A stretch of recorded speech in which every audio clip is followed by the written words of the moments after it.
Hey folks, welcome back to another round of the Recruiting Corner. I'm Joshua Zimmerman, your host as always. Definitely almost New Year's. As you can see, I'm still wearing Christmas gear. Love the holidays. Hope your holiday was awesome. Last week, we spoke about how to use the recruiting process, how to really understand the recruiting process is a better explanation. I explained that it's a lot like getting a job, and if you want to tune into that episode, definitely check out the blog section on athleticscholarships.net. This week, we're going to talk about GPA. Now, some of you might be confused by that acronym. Some of you might use percentages. A lot of schools in the Northeast I know use percentages, but for the most part, schools, coaches are going to care about your grade point average, and that's going to be the calculation of what your grades come out to be. So it's usually on a 4.0 scale. Sometimes people can get over a 4.0 scale by taking weighted classes, but for the most part, those coaches are going to care from anywhere between a 2.0 on the low end upwards to a 4.0 on the better end or the higher end, which is usually straight A's. So now that you understand what a GPA is, let's talk about what a coach uses that for and why it's so important. I like to use the term think like a coach when it comes to your recruiting process. And what that means is put yourself in the position of what a coach is looking for and what a coach is asking you. And when you do that, you're going to find that you start to understand things and you start to be able to impress coaches in different ways. One of them is understanding your GPA in the terms of what a coach is looking for. So why is your GPA so important? Well, it's because of a couple reasons. Number one, that coach is looking for you to be able to produce as an athlete, but also be able to produce in the classroom. They're not going to want to mess around with an athlete who's not going to be able to keep up on their studies. If you can't keep up on your studies, you're not going to be eligible to play, which means that coach has completely wasted his or her time.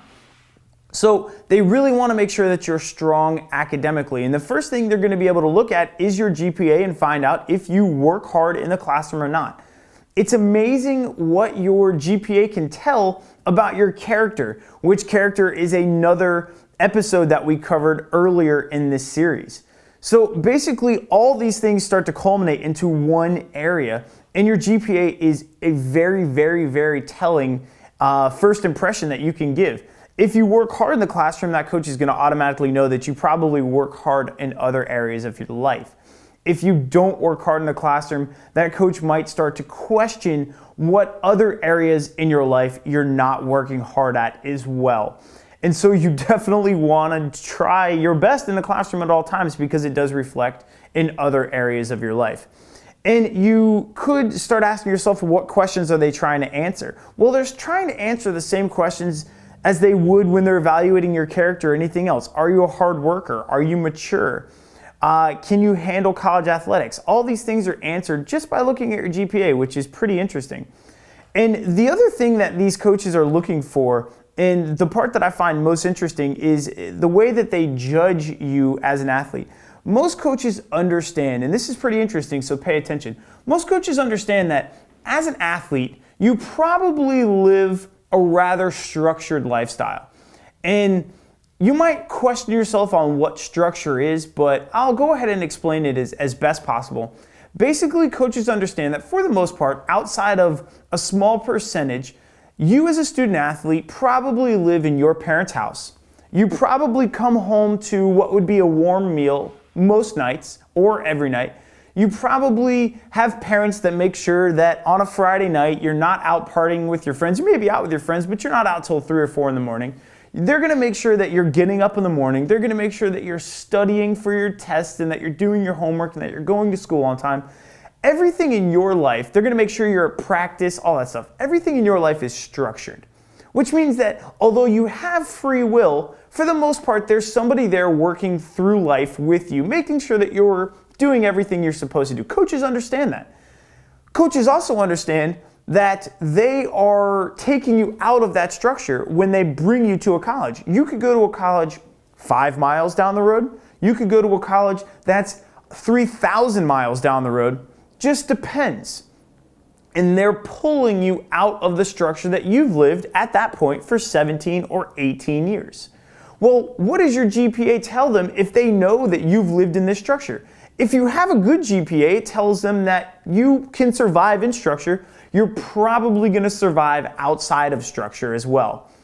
If you have what is determined as not such a great GPA, if you're on the lower end of that scale, then coaches are going to start to question why you weren't able to survive in the structure that you've been given. Think about it. If a coach puts you in a school that's 3,000 miles away, you don't know anybody, you're unfamiliar with the area, your parents aren't there to push you to do things, you all automatically have this free will, free choice. You don't have to go to practice if you don't want to. It's optional. It's really not, but in your mind it is. You don't have to go to class, you're supposed to, but technically you don't have to. You don't have to eat right, you don't have to work out. You can party all night with your friends. All these things become free will. Now, of course, there's wise choices in those regards. You're going to want to make the right choices, but your reflection of your GPA makes coaches start to question if you have the capability of making those choices. And so again, your work in the classroom reflects on everything you do. If this coach determines that you maybe lack ambition in the classroom because you are living a structured lifestyle, well, that reflects poorly. Maybe you lack ambition on the playing surface as well. Maybe you're just lazy. A lot of times student athletes are lazy. They care about certain things in their life. They don't care about others. Coaches are looking for well-rounded athletes. So it's very important that you work hard in the classroom. The better your academics are going to be, the better scholarships you can get as well. So for those of you that aren't playing full scholarship sports, for those of you that are going to play baseball, softball, tennis for men, the tracks and the soccers and stuff like that, those aren't full scholarship sports. So the better your academics, the better that GPA, the better opportunity you have at getting a higher scholarship, because those coaches, again, could be looking for the opportunities at academic money coming in to help you out. So you have to work better in the classroom. So we definitely just want to stress that. Understand your GPA is very important. It's not just a waste of time. Your teachers aren't trying to, teach you useless stuff. You will use this at some point and you need it for college. So understand that. Also, test score is very important. Definitely study and do well for your SAT and ACT. We'll cover that on another episode. So I wanted to add a new feature to the videos as well. So every week, I promised you that we were gonna feature it. We're gonna start featuring it now. Facebook, Twitter questions, if you have them, send them to us and we'll go ahead and we'll put it on an episode. This week, we got a pretty good question from a really, really young fan.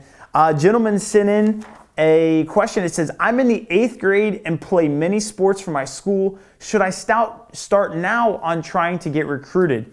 If so, what should I do to get started? It's a great question from an 8th grader. These are the athletes I love. These are the athletes we here at AthNet love because they understand they need to start early. Unfortunately, he's starting a little too early. 8th grade might be a little ahead of the curve. Really start to think about your recruiting your freshman year. But as an 8th grader, he needs to start also wanting to keep track of all his statistics. By the time he's a senior, he'll have 4 years of statistics that he should have been sharing with coaches. Dependent on the sport you play, your recruiting can start at different periods of time. For most sports, your sophomore and your junior year are going to be the most important. Please don't wait till your senior season. You will be disappointed. Your junior year for almost every sport is definitely the hottest period of time for recruiting. That's going to tell coaches if you have what it takes to play in college. They're going to enroll you in some camps over the summer before your senior season, and they're going to use your senior season as a period of time to offer you a scholarship, not evaluate you. Junior year's for evaluation. So for this 8th grader out there, freshman, sophomore year, enjoy high school, have fun, figure out the sports that you feel are going to be your best opportunity. Use your end of your sophomore, summer, and your junior year to really amp up the recruiting, and then use your senior season to coast onto a scholarship. Guys, that's all we have for this week. Thanks for tuning in. I hope you and your family have a happy new year from our family to yours. Definitely enjoy yourselves. If you have any questions, you want to do anything, definitely always hit us up. Facebook is just AthNet. Twitter at Athnet. You can find all these episodes on YouTube at Athnet Sports. You guys have a great one.